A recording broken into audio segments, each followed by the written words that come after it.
जय श्री कृष्णा। आइए सुनते हैं एकादशी पर गीता का यह अध्याय। श्री कृष्ण भगवान बोले, हे पार्थ, मुझ में मन लगा करके मेरे ही आश्रय होकर योगाभ्यास करते हुए मेरे स्वरूप का संशय रहित पूर्ण ज्ञान होगा। सो सुनो, विज्ञान के सहित वह पूर्ण ज्ञान मैं तुम्हें सुनाता हूँ, जिसके जानने से तुमको इस लोक में कुछ जानना शेष न रहेगा। सहस्त्रों मनुष्यों में से कोई एक सिद्ध प्राप्त के लिए यत्न करता है, और उन यत्न करने वाले सिद्धों में से जो कोई भी मुझे ठीक से जान पाता है, पृथ्वी, जल, अग्नि, वायु, आकाश, मन, बुद्धि और अहंकार, यह 8 प्रकार की मेरी प्रकृति माया है। इस प्रकृति को अपरा, अचेतन अर्थात जड़ कहते हैं, और हे महाबाहो, इससे दूसरी प्रकृति चेतन है, जिसने संपूर्ण जगत धारण किया है। इन्हीं दोनों प्रकृतियों से सब प्राणी मात्र उत्पन्न होते हैं। ऐसा जानो, यह प्रकृतियां हम ही से उत्पन्न हुई हैं। इस प्रकार जगत की उत्पत्ति और प्रलय का कारण मैं ही हूँ। हे धनंजय, धागे में जिस प्रकार मणि पिरोई जाती है, उसी भांति यह संसार मुझ में गुथा हुआ है। मुझसे परे और कुछ भी नहीं है। हे कुंती पुत्र, जल में, रस में मैं ही हूँ। चंद्रमा और सूर्य में प्रभा मैं ही हूँ। सब वेदों में प्रणव मैं ही हूँ। आकाश में शब्द तथा पुरुषों में जो पौरुष मैं ही हूँ। हे अर्जुन, पृथ्वी में जो सुगंध है तथा अग्नि में तेज मैं ही हूँ। सब प्राणियों में जीवन और तपस्वियों में तप मैं ही हूँ। हे पार्थ, संपूर्ण प्राणियों में सनातन बीज रूप मुझको ही जानना। बुद्धिमानों में बुद्धि रूप और तेजस्वियों में तेज मैं ही हूँ। हे भारतगण, काम और रोग रहित बलवान पुरुषों में बल और पुरुषों में धर्म के विरुद्ध न जाने वाला काम मैं ही हूँ। जितने सात्विक, राजस, तामस पदार्थ हैं, वे सब मुझसे ही उत्पन्न हुए हैं, परंतु उनमें मैं नहीं रहता हूँ, ये मुझ में है। सत्व, रज, तम, ये तीनों गुणों के भावों से यह सारा संसार मोहित हो रहा है। इस कारण यह इससे परे मुझ अव्यय परमात्मा को नहीं जानता। मेरी यह गुणोमयी और दिव्य माया अत्यंत सुंदर है।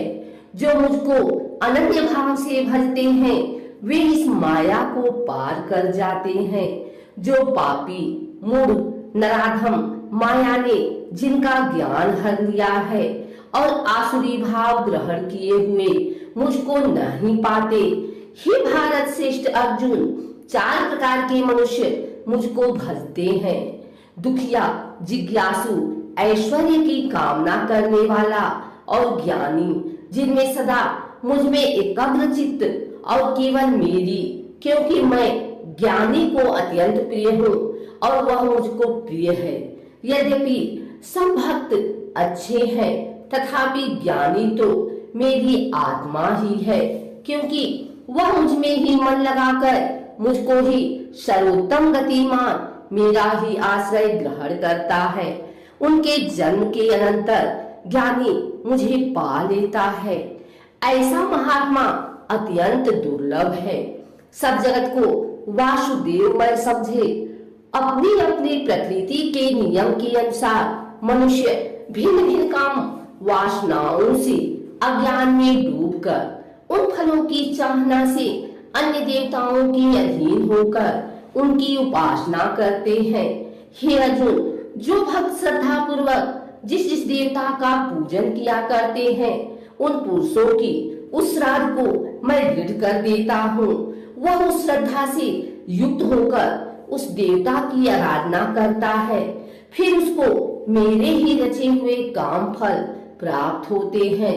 परंतु उन अल्प बुद्धि वालों का फल नाशवान है। देवताओं की आराधना करने वाले देवताओं को मिलते हैं और मेरे भक्तजन मुझ में मिल जाते हैं। मेरे अव्यय अविनाशी अत्युत्तम स्वरूप को न जानकर मंदबुद्धि लोग मुझे अव्यक्त को व्यक्त देहधारी मानते हैं। मैं योग माया से आच्छादित होने के कारण सबको नहीं देखता हूँ। उसमें मूढ़ लोग अन्न आदि तथा अविनाशी मुझको नहीं जानते हैं। अर्जुन, मैं भूत भविष्य और वर्तमान के सब प्राणियों को जानता हूँ, पर मुझे कोई भी नहीं जानता। हे भारत, हे परतम, इच्छा और द्वेष उत्पन्न होने वाले सुख दुख आदि द्वंद्वों के मोह से जगत के सभी प्राणी भ्रम में फंस जाते हैं। जिन पुण्य आत्माओं के पाप नष्ट हो गए हैं, वह पुरुष द्वंद्व के मोह से छूटकर दृढ़ निश्चय करके मेरी भक्ति करते हैं। जो मेरा आश्रय लेकर जीवन मरण के दूर करने के अर्थ प्रयत्न करते हैं, वे पुरुष परब्रह्मा आत्मज्ञान और संपूर्ण कर्म को जानते हैं। जो आदिभूत अधिधीर और अधिज्ञ इन सब में व्यापक मुझे जान जाते हैं, वे समाधि निष्ठ पुरुष मरण काल में भी मुझको जानते हैं। श्री नारायण जी बोली, हे लक्ष्मी, अब 7वें अध्याय का महात्म्य सुनो। एक पटेल नाम का नगर था, जिनमें शंकुकुल वैश्य रहता था।